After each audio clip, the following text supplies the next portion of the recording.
Over the past several years, Claremont has experienced quite an increase in the development throughout the city. No more is this more obvious than along Baseline Road, which has several developments from Town Avenue extending all the way to Padua Avenue and into Upland. Part of the issue with these developments is they are sandwiched between two very busy roads, the 210 freeway to the south and Baseline to the north.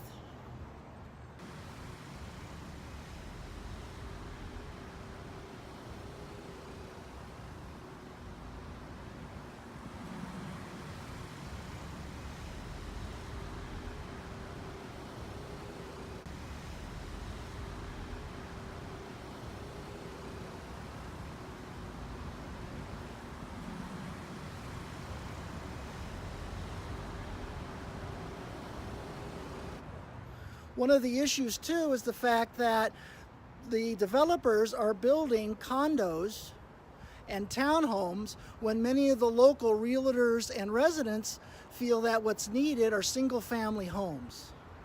The problem is they are just simply too expensive to build and too expensive to sell.